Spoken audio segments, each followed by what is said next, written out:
खुलुमबाय स्टुडियोआव आं उदांस्रि Mosahary Kokrajhar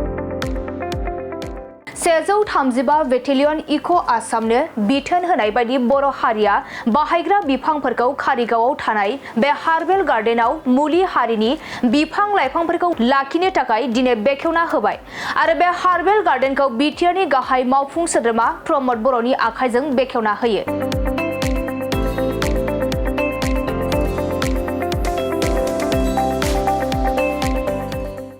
135 battalion army ग्रुपनो herbal garden खुलिनो थाखाय बे हाबाफारिखौ लानाय जादों।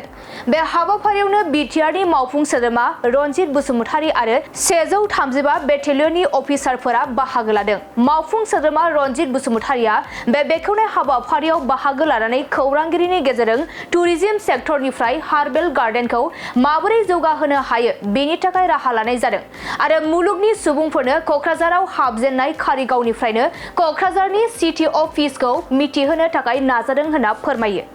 कारिगाव ओनसोलाव जोंहा मोनसे पार्क दङ। बे पार्कआ ओरैनो 5 हेक्टर दङ। नाथाय गोग्लैसोना थानायनि थाखाय मानागिदेर चिफ प्रमद बर' बिथांनि बानजायनायाव जोंनि जा टेरिटरियेल आर्मिफोर दङ, टेरिटरियेल आर्मिनि दारै 135 बेटेलियननि जा टेरिटरियेल आर्मि ग्रुप दं बिथांमोननो हार्बेल गार्डेन खुलिनो थाखाय बे हाबाफारिखौ होनाय जादों आरो दिनै बेखौ बेखेवबाय, बिथांमोना गायगासिनो दङ। बेजों लोगोसे जोङो बे पार्कखौ माबोरै जौगाहोनो हायो देग्लायनि गेजेराव टुरिज्म सेक्टरनिफ्राय पार्कखौ जौगाहोनायनि थाखाय बेबस्था मोनसे लादों। जोङो आसा खालामदों नैबे क'क्राझाराव हाबजेननाय कारिगाव जायगानिफ्रायनो क'क्राझारनि जा सिटी अफिस बेखौ जोङो देखायनो थाखाय बा मोनथिहोनो थाखाय नाजादों मुलुगनि मानसिफोरनो। बे हाबाखौ जोङो बे गेटखौ अपेनिं खालामनायनि उनावनो जों हाबाफारिखौ जों खोब स्ट्रंलि गोजौआव लांनायनि थाखाय बेबस्था लादों। ओरैनोथ' नर्थ इस्टआ मुलिनि बिफां लाइफांजों बुंफबनाय। जोंनि बर' हारिया हाग्रानि मुलि बिफां लाइफांजों जोनोमनिफ्रायनो सोमोन्दो दङ। नाथाय बेखौ जों प्रिजार्भ खालामनो रोङाखैमोन। बेखौ प्रिजार्भ खालामनायनि बेबस्थाखौ दिनै बिथांमोननि दारै जोङो मोननो हाबाय आरो जोङो मिजिं खालामदों जोंनि बर'फोरनि जेसेबां माने रजाफ्रा मुलि देना होनायनि हाबाफारिफोर लायो बा मुलि देनायनि बेबस्था लायो, जिखुनु नांगौ मुलिखौनो बेवहाय जों मोननो हानायनि बेबस्थाखौ जों लानो नागिरदों आरो जोंनि नैबे टेरिटरियेल आर्मि दैदेनगिरि बिथांमोनजों जों सावरायदों बर'फ्रा जा बिफांफोरखौ मुलि हिसाबै बाहायो बे मुलि बिफांफोरखौबो बेवहाय गायनायनि थाखाय बिथांमोना सावरायदों। नायफैनो हागोन नामा?